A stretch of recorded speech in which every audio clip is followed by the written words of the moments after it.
the tour is over, how was it? Was it different to the tours that were before the pandemic? Because we had such a gap between tours. It had been about 18 months since we'd tour. Almost, a year and a half.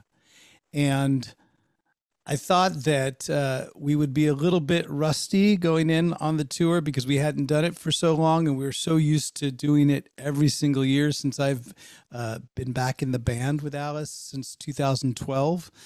We've been consistently touring every single year. So to take off 18 months was quite substantial. But this band that Alice has put together with Nita Strauss and Tommy Henriksen and Chuck Garrick and Glenn Sobel, and of course, Alice being the leader of that band, and he's gotten me in the band as well. We were able to pretty much take off right where we had left in New Zealand, because the last show that we had done was, I believe, February 2020 in Christchurch, New Zealand.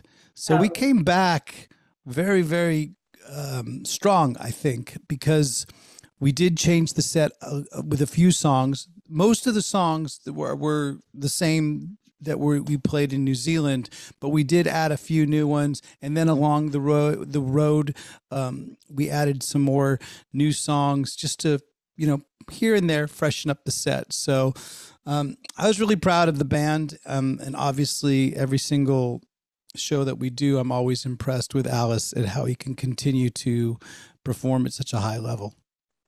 Yeah. I always wanted to ask you, because I can really understand the feeling of the crowd during the concert, because I'm in the crowd. Yeah, I'm in the audience.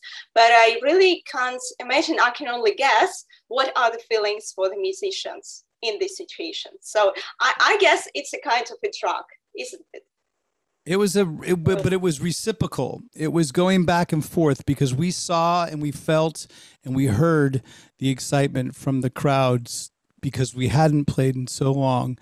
And that energy that they gave us after songs, we immediately tried to give back when we would play a song. So we were just as excited as they were. And it really is, and it's come to be the last 4 or 5 years, especially, the relationship between Alice and his audience has gotten even tighter, even closer. It's more of a family. So we need the audience just as much as the audience needs us. And I think it's a very special bond that any band has with their fans, but it's particularly special with Alice Cooper because he's had such a long career.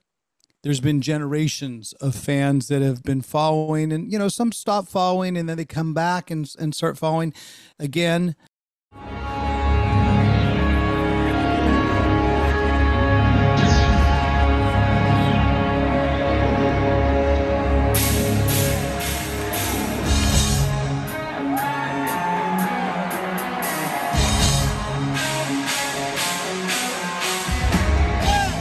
But this group that we've had, this sort of family of people that come and support Alice and come out to all the shows and do road trips with us, they're a special bunch. There was an officer, one in particular, Officer Burkholder, we call her. She followed the tour from show 1 to show 28. So she drove her own car. She took time off from her duties as being a police officer and came on the entire tour with us, even though we couldn't have the normal contact that we would with our fans and supporters. They still came out to support the show, which I thought was really, really cool. And it meant a lot to us and it meant a lot to Alice, I know. Yeah. And I think that the Alice Cooper show is special because you have these contacts between fans and the group that I didn't see in any other concerts.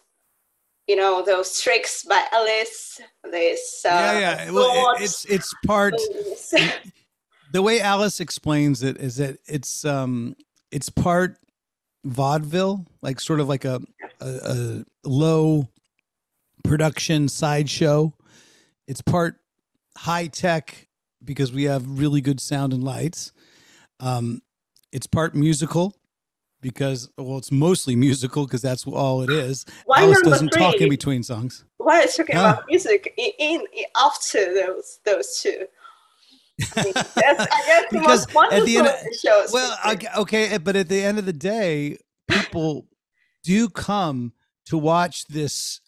I call it sometimes a high school production type play because we have these little bits that go on between the songs. And that's, to be honest with you, just as the show, the shock rock, the theater has become just as meaningful to the fans as the songs. Obviously, the songs are what drives everything. At the end of the day, any band that has been around as long as the Alice Cooper band has, that legacy has the tunes. And Alice has plenty of bands that he's had over the years that have contributed to that legacy. We're just lucky enough with this lineup to be able to go out there and perform those songs every single night. And hopefully, in the next coming year, we'll be able to perform some songs that we all collectively wrote as a band as well and include that in the set. So we'll see what happens. So are we talking about those songs that you just told me that you were in the studio last week? Yes. Am I correct? So could you please say a couple of words?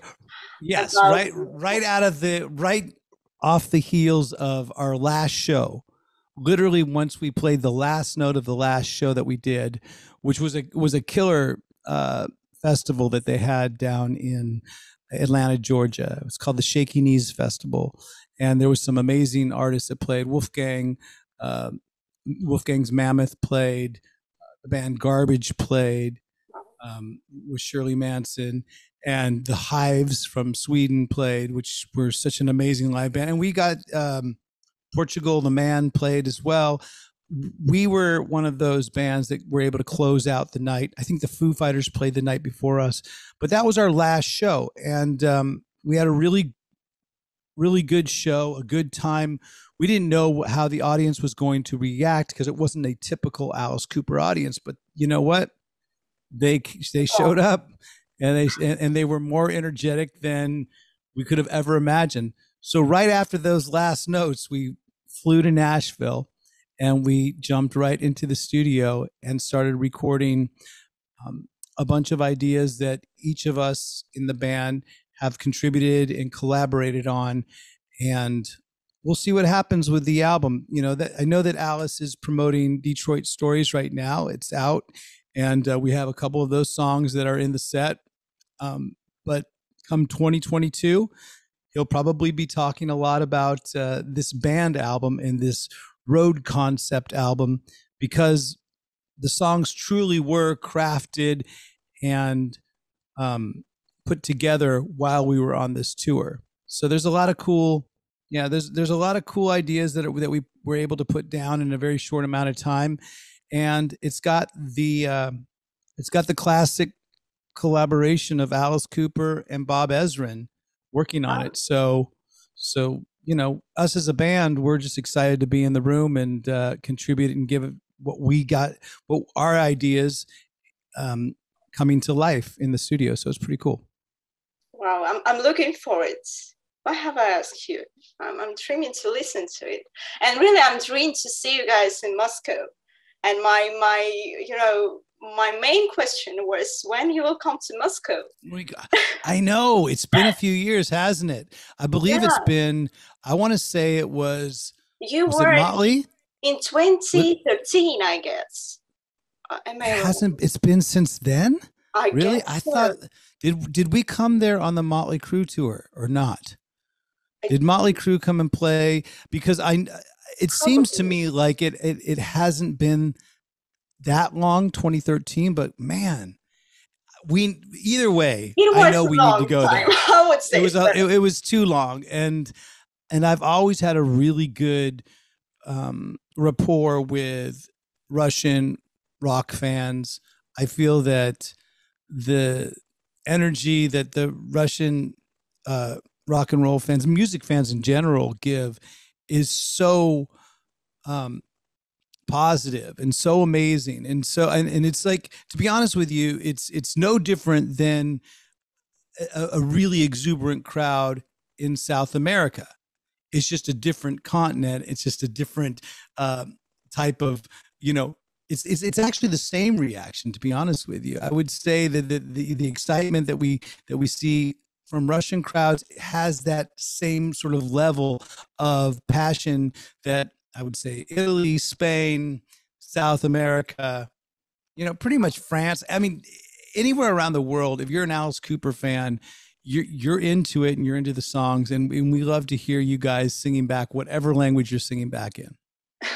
I really thought that audience from country to country and even from state to state, you were speaking about the US, it changes. And I thought that people from Latin America, they are hot-tempered by themselves. So yeah. I guess that's look, to be honest with you, yeah, there can be certain countries, Argentina, Brazil, for instance, that go so really over the top and super excited to hear the band, to hear the songs. But to be honest with you, there is that overall level. We hear it in Scandinavia because I've been living in Sweden for such a long time. When we play Sweden, we'll do a Sweden Rock Festival and up in Gävle, Sweden festivals and Norwegian festivals. There's still, I can tell there's the passion there. They might not be as jumping all over the place as Spain or Italy, but there's still that passion there. And honestly, we see it, we appreciate it. Yeah, actually, I wanted to ask you, why Sweden? Because in my view, of course, I know that it doesn't depend on music, but when person really does rock and it is in the nature, choosing Sweden, it's a really calm country, in my view. Probably I'm wrong. It's not German, like where people really... Yeah, but the musicianship level, I mean, if you think about it, the musicianship level and the amount of music that comes out for such a country of only 9 million people, the level, the quality, the success that Swedish musicians have is a super high level at all different types of music. It doesn't just have to be pop music. It's classic rock, it's indie rock, it's sleep rock, it's death rock, it's every type of genre of rock music, I believe, is really popular in Sweden. For instance, I was just mentioning that band, The Hives. They were so good at that Atlanta festival that we did. They really, really it shows the importance, and it proved to me the importance of a live band, how important that is. And to be honest with you, Swedish bands have more time to focus on their music and their live show because it is colder. And it is sort of like darker, and there's more time spent in rehearsal rooms. I feel that I've become a better musician living here in Sweden. Really? I've been, because the other people that I play around with.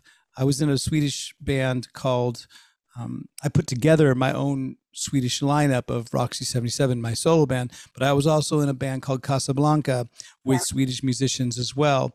And I have played with a bunch of other Swedish artists here. So I feel, and there's a new project coming out that I'm involved with called Car Jam 21, where it's Dragon from the Backyard Babies and the Helicopters and some of the members of Bonafide and a bunch of great Swedish musicians that have put together this EP, and we recorded that's a tribute to Eric Carr, the former drummer of Kiss. Wow. And can you say a couple of words about the project? About Car Jam 21? Yeah, I can say that I'm really excited to hear what it sounds like, because all the loose ends were getting up when I was out on the Alice Cooper tour. So I've recorded, they put out an EP, they put it together. It's getting mastered, pressed for vinyl. Gustav Kronfeldt, who does all my lyric videos for my solo stuff, my Ryan Roksi solo stuff, he's involved in the project as well. His father's playing bass in the band. His father plays with Bonafide. He's making some videos for it as well. So it'll be put out in the coming months. You'll hear about it. The good news is, and the cool thing about it is, all the proceeds go to St. Jude's Hospital. So it's a charitable project. Eric Carr, it's a tribute to him. There's some songs of his solo album that we recorded. There's some cool old style Kiss songs that I didn't really know about or appreciate as much until I actually recorded them. For instance, I did a song, I played the solo on an Ace Frehley solo album called Snowblind. We recorded that for this Car Jam project. And then ironically, 2 months later, after I recorded it and broke it all down and slowed down the tempo and tried to get every lick right, we were on tour with Ace Frehley in the States. Yeah, I'm looking forward to this project. It'll be, just Google search Ryan Rokси Car Jam 21, and you'll be able to find out more information. Wow, that's great.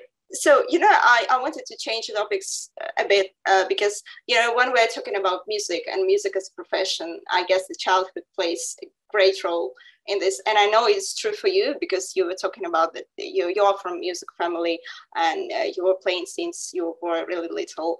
Can you memorize some facts that, do you have a memory that, you saw something or you heard something and you thought, yeah, I want to do that? There was a band that came to my school when I was a little kid. And it's funny, in the other room, I have a picture of it. I must have been about maybe 7 or 8 years old, somewhere around there.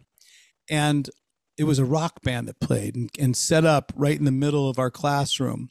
And because we had a bunch of different classrooms that were all spread apart this building, but then there was this one sort of little area where all the classes could meet.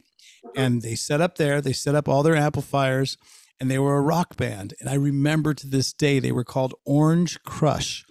And this band, Orange Crush, for whatever reason, I just stared at them and said, this is probably what I'm going to end up doing for a living, because it just seemed so cool. It was loud. It was entertaining. Everybody was clapping and screaming for really no reason. Nobody knew who they were. They were like a local band that had come in from, some other town. And we were just little kids, but they played rock and roll really loud and we all enjoyed it. And somebody snapped a photo of that one, I guess one of the teachers, and I still have it to this day. And I still remember, was that the moment that I decided, okay, I want to be a rock and roller? But maybe it was. Maybe that was. Wow. Do you have this photo? I'm curious right now because you were saying it. Yeah, you know what? If you give me a second, I'll go get it. Yeah. Okay. Yeah. Thank you. Okay, hold it. Give me 1 second. I'll be right up. So, I told you the whole story. Now, this is the picture that was snapped. Wow. That's me. You're so cute. There, being completely enthralled with rock and roll, listening to this band, Indian style. I guess that's the way you would sit, Indian style. I don't even know if you can say that anymore without offending somebody, but that's the way that we were sitting. And yeah, that's the picture. Yeah, I see you. You're just shocked and I'm a little kid. I'm okay. It's a pity for me, but that I haven't got such bands in my school. We didn't have such concerts, really. Yeah, but you have YouTube and you have access to bands in a way that my generation never did. Yes. Like when I wanted to find out about my favorite band, I would have to wait until a rock and roll magazine came out. Maybe there would be an article about them. Maybe there wouldn't. There was no way to contact them. There was no podcasts. There wasn't anything like that at all. So it's completely different on how, younger generations are exposed to music now. And it's a good ways. It's good in some ways. It's bad in some others, because you get to have access to so many bands and so many of your favorite bands. But because you have that access these days, perhaps you're not as like diehard a fan as you might be, you know, back in my day.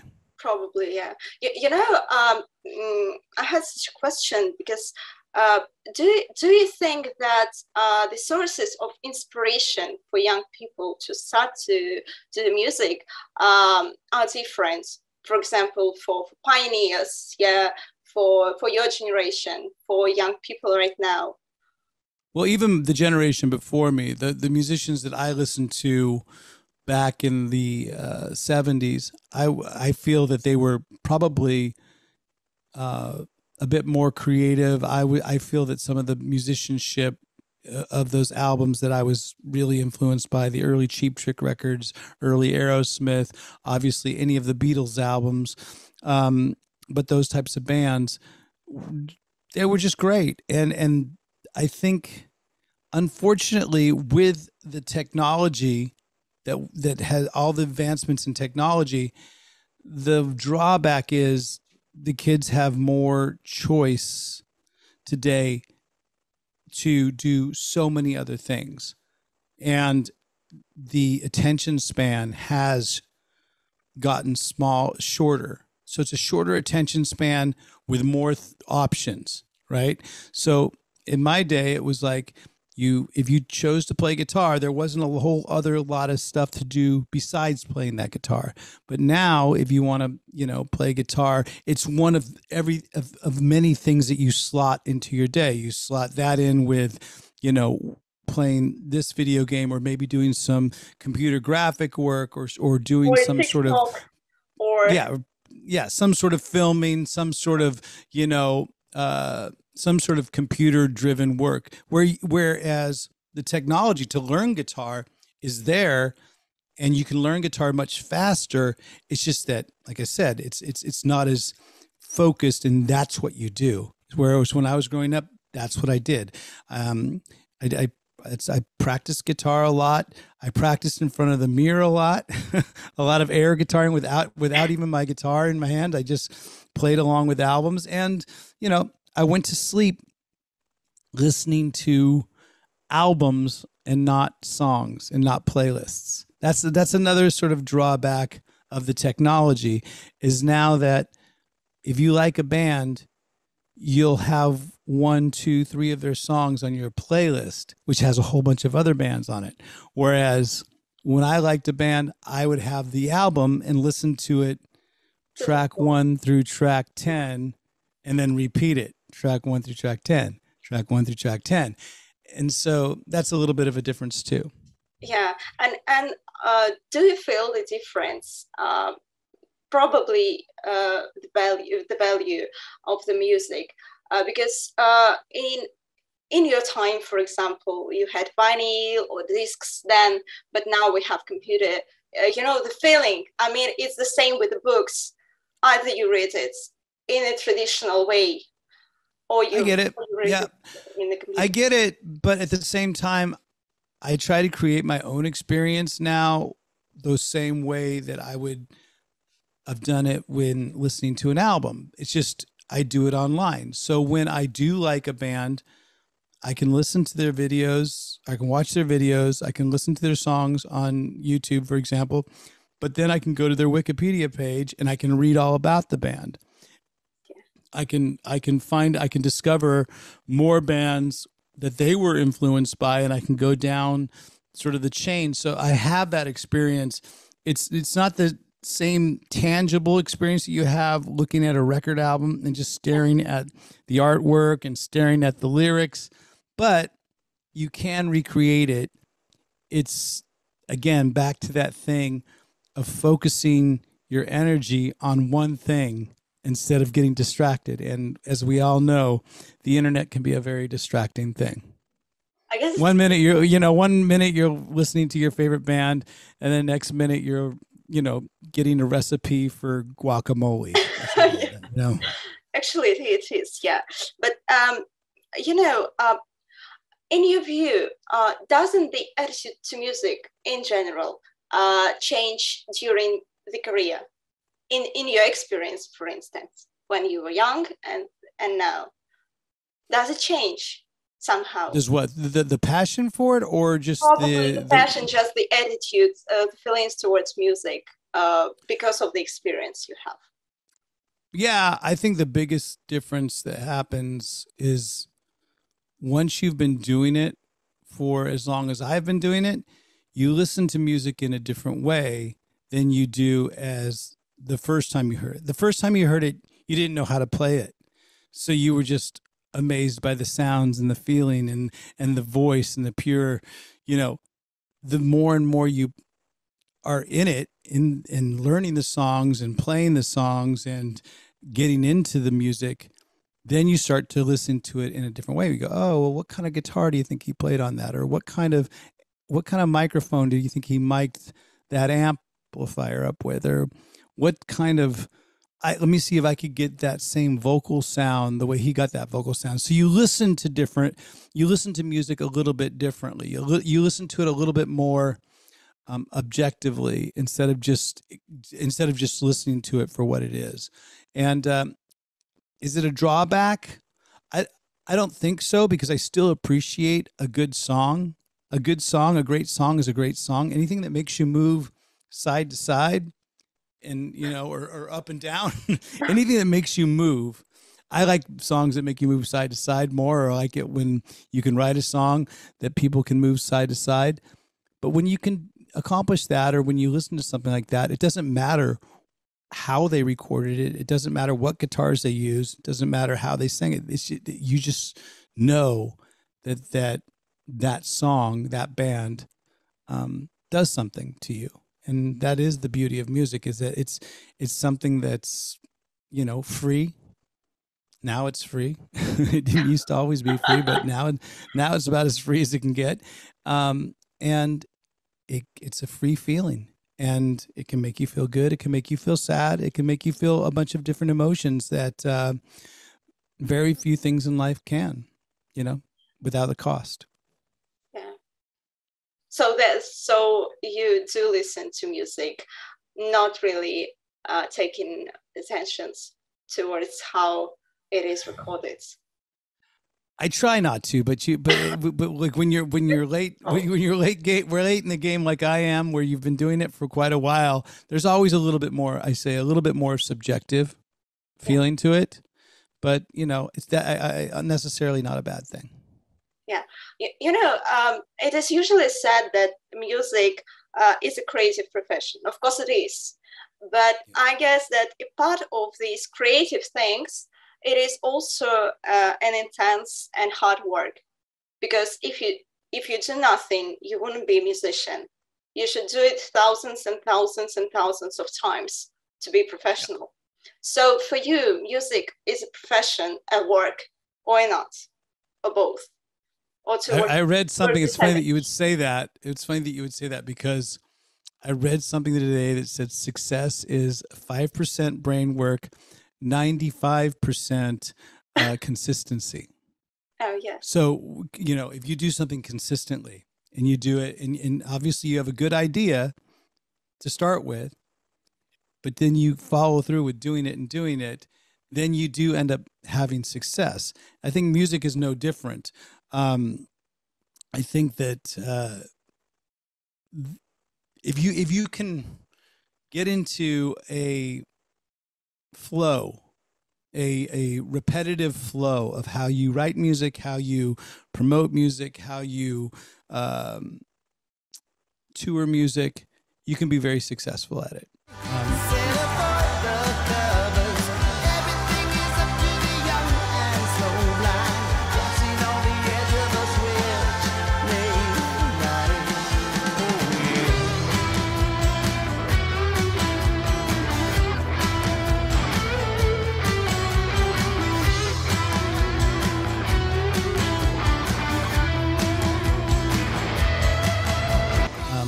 Anybody has that. Everybody has that in them. Same. A lot of people say, "Oh, guitar is a little bit too complicated for me to learn," and I always tell them that you've been told it's complicated, but if you focus on a few simple things and then repeat those things a lot, that is the repetition and get into sort of the, the consistency factor. You're going to get good at the guitar. You're going to get good enough at the guitar to write songs. And you're going to get good enough. And then what happens is, do you have enough patience to wait for your chance?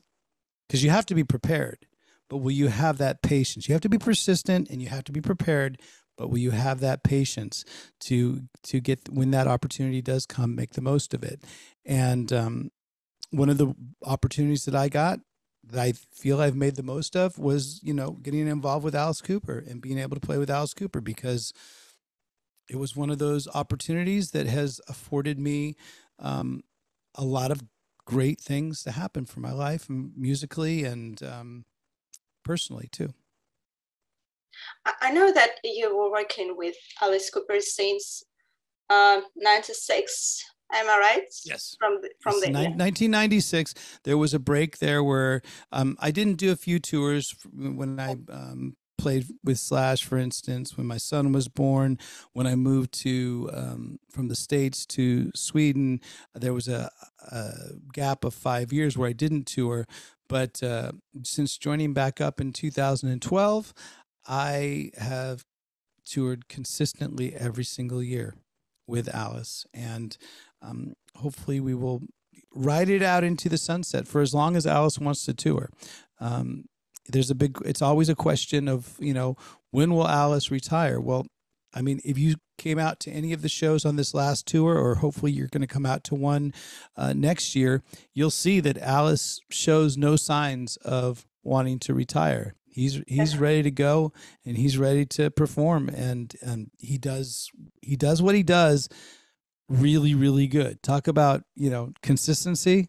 He's consistently on top of his game, and that pushes us to do, to match that and to sort of support that. We all know, everybody in the band knows whose name is on the marquee. It's the Alice Cooper Band, and he is Alice Cooper.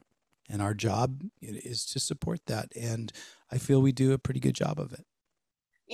I read your interviews and the interviews of your bandmates, and you're talking about working with Alice. It's like probably not a family, but you are good friends. And I guess that's a great working environment, let's say so. So can you recall some facts, or probably, have some, did you have something like prizes or bad working moments or kind of that? Because you're talking about it like it's a smooth way working, and it's... Oh, has it ever been unsmooth? Or you're saying, have there been some crisis? I would say for the most part, no, because Alice is a very supportive boss. He'll come in, the suggestions that he'll make to a song, for instance, like we were in the studio these last couple weeks, he would come in, he wouldn't necessarily shoot down anything. He wouldn't say he didn't like anything. All he would ask is like, hey, can you try this? Try this on this part instead. And usually when we would try it, it would make the song better. I think Alice is always trying to make the song better when we're in the studio. And when he has suggestions for the show, he's trying to make the show better. So again, I mean, has there ever been any times where you kind of disagree? Yeah, I think every band is going to disagree. We disagree amongst ourselves. We disagree at sound check. We disagree when it comes time sometimes to put the set list together. Everyone will have an idea like, oh, maybe it should be this song, or or a song that we all really want. But Alice goes, no, we're not going to do that song. Well, you know what? That happens. But at the same time, he's the one that's singing them. He's the one that's fronting it. And so that's his decision to make. But I'll be honest with you, we usually get to, the cool thing is we're never shut down. We get to always say our piece. We get to say, okay, we'd like this song in for this reason.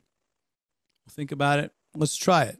And there's been certain songs that happened where we'd try it, we'd learn it, we'd try putting the song in the set. And, you know, even though Alice wasn't a #1 fan of the song, it made it into the set. And then there's other songs where, you know, you could clearly see that it didn't work in the set. So we'll take it out. But it's never anything where, like, I think everybody's too, I think we're past a lot of the emotional stuff as far as, because I realize that anything that really happens, if you're criticizing someone else and their musical performance, if someone says something to you and you really get offended by it, then it's your ego being bruised. And then you should learn how to deal a little bit better with your own ego. And because I don't think anybody in this band, in this organization, is criticizing anybody else just to be a jerk. They're actually doing it to make the song better, to make the show better. So anytime anyone would have gotten upset, and I would fall under that, you know, I would say, you know, late 90s, early 2000s, my head was probably a little bit bigger than it is now. And yeah, if I did get upset and there was yelling matches, and, you know, then it was probably my ego that was responsible for it, and not so much somebody else being a jerk. So it's a collaborative thing. Yeah. It's a group. It's a teamwork. It has to be. Basically. Yeah. I think especially, I mean, we at the end of the day, we all know who our leader is, but everybody is able to contribute. That's why you can see, when we're picking out songs in the set, there's never a discussion or any sort of argument about who's going to take what solo. You listen to the song and you immediately know, oh, well, that's a Nita Strauss solo. Oh, that's a Tommy Hendrickson solo. Oh, that Roxy's going to take that solo. So the cool thing is about, you know, that is that we never have that argument.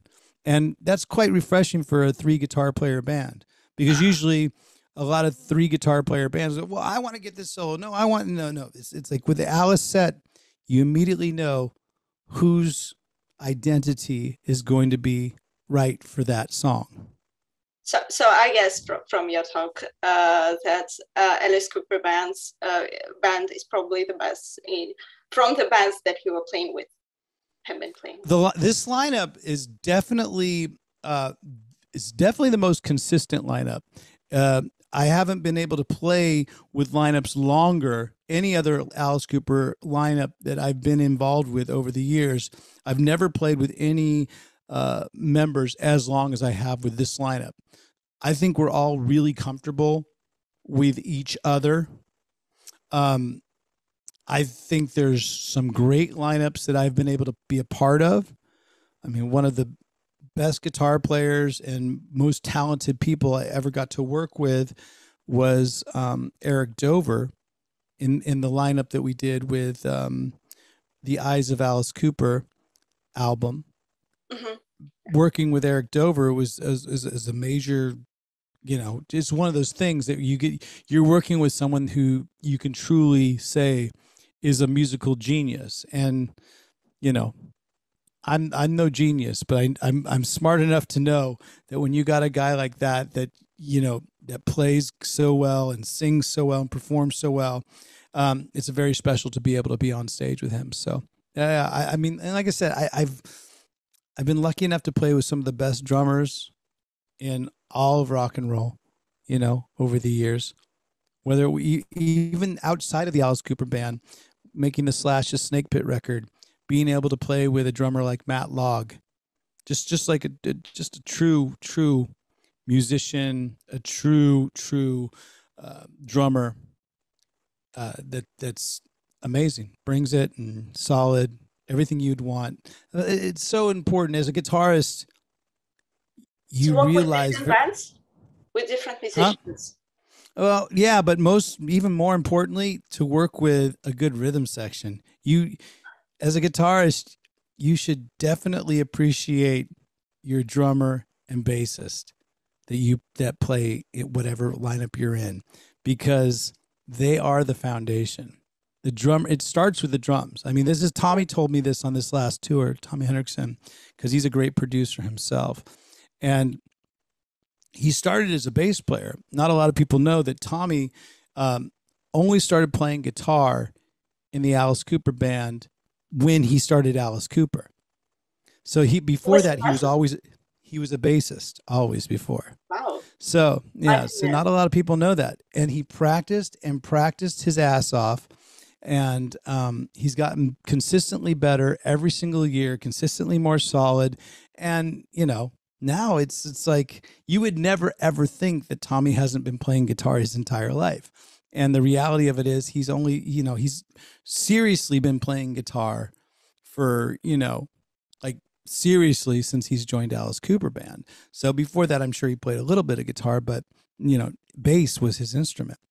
But he was the one that told me how the band starts with the drummer. You can forget, you can have all the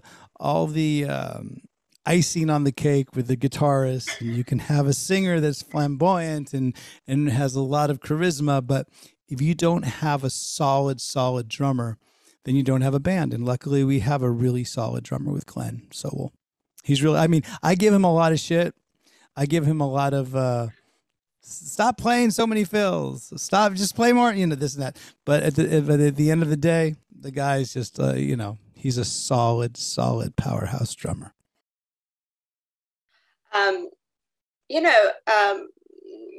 It is said, probably true, probably not, that rock and roll will never die. But I really doubt that in the changing times that we are living in. Do you think it will ever die? It sure hasn't changed all that much since the 60s, I would say. I was trying to explain this phenomenon to my wife just a couple nights ago. I was saying, if you think about the exponential curve of technology, of where I was in the 70s, where technology was, to where technology is today, as far as, cell phones and sound and just everything that's technologically driven. But when it comes to fashion and music, I don't feel that it's really changed completely all that much. If anything, there's been, in music and in fashion, there's been sort of throwbacks to different eras, so like a style of music makes sort of a resurgence, sort of, hair metal can come around again. Grunge may come around again, which was just, sort of punk rock comes around again. It evolves a little bit, but it doesn't change as drastically as our technology. So do I think rock and roll will change? Not in the foreseeable future. I see there being like an evolution or new younger generations taking what, I was influenced by and perhaps what I helped be a part of in my generation of music, and taking those ideas and evolving them into their own. But I don't see it becoming this brand new, completely different style of music in the way that jazz is to rock and roll. I don't see rock and roll being something, I still see electric guitars. I still see loud music that moves you and makes you want to jump around being the factor of what drives us.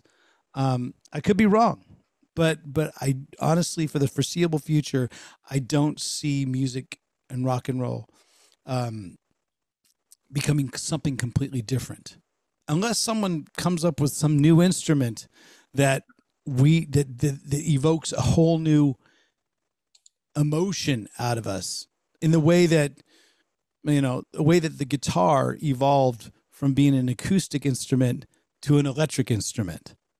So if they can take the acoustic guitar, turn it into electric guitar, and you can take an electric guitar and turn it into something that even elevates your emotions even more, I'm all for it. And make a type of and create a genre of music for it. Great.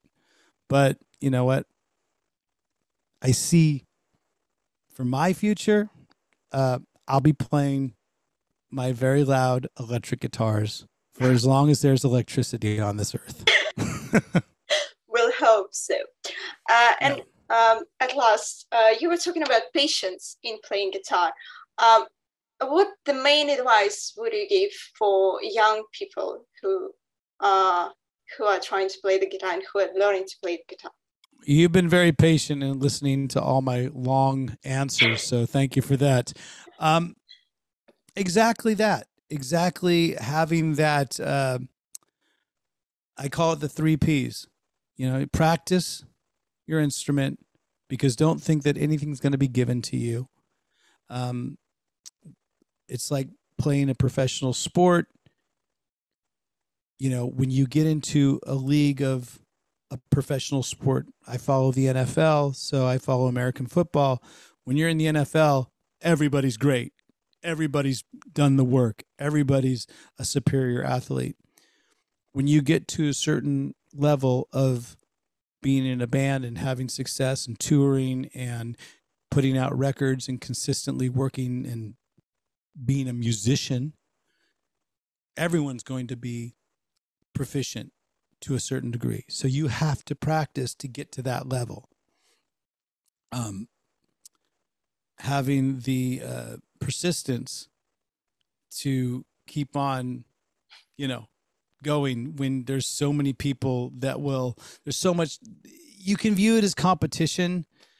If you can try to take the competition, if you can try and step outside the competition and know that what you're doing might not be the most inventive thing. You might not be changing the world, but what you do and what you've found with your instrument is unique to yourself, and you're bringing something to the table. There is no other competition. So if you can be that persistent to keep on doing what you're doing, that not sort of repetitiveness, but what it was the word I used earlier, the being just consistency, and then having the patience to ride that out and wait for that opportunity. And when you do have that opportunity, make the most of it. Those are the 3 things that I think can really give you success: practice, persistence, patience. And that's what like I said, it's not anything that's that I haven't said before. But if this is the first time you're listening to me and hearing me, you can check out my website with ryanroxy.com, and it has all the links to my YouTube channels, and you'll hear that a consistent mantra that I say. It is about the 3 Ps: practice, persistence, patience, and enjoying the journey. I say enjoy the ride, but enjoying being in the small little shitty van touring, or in the dark, smelly, horrible sounding club playing a gig. Enjoy all those moments, because those you will look back upon when you do get to the bigger gigs and get to the higher level of musicianship. You'll go, well, I went through that to get here, and I appreciate it so much more. And I enjoyed it while I was doing it. Because you never want to be that person that says, I'm unhappy. Wait till you'll see. Wait till I get there. Wait till I get there. And then when you finally get there, you're not happy because you're like, wait, I didn't enjoy the whole. What has happened to me? Yeah. What happened all those other years? Well, you weren't happy in enjoying the ride. So that's one thing I will say, that I've really enjoyed my musical journey so far. And I do plan on continuing my musical journey for plenty of years to come. Wow. And we're waiting. And I'm waiting And I'm really waiting for you guys to come here. We will come to, we need to come to Russia again because it's been far too long. Yes, it's going to happen. It's going to happen. Great. Thank you very much for this talk. It was appreciate it. Thank you as well. Thank you for reaching out. And again, just tell everybody and all your listeners to go to ryanroxy.com, and if they want to find out more about all of my stuff that I have going on, my own podcast, if you want to learn guitar, that's the System 12. There's links for that there as well too. So thanks for taking the time and talking to me. Thank you very much.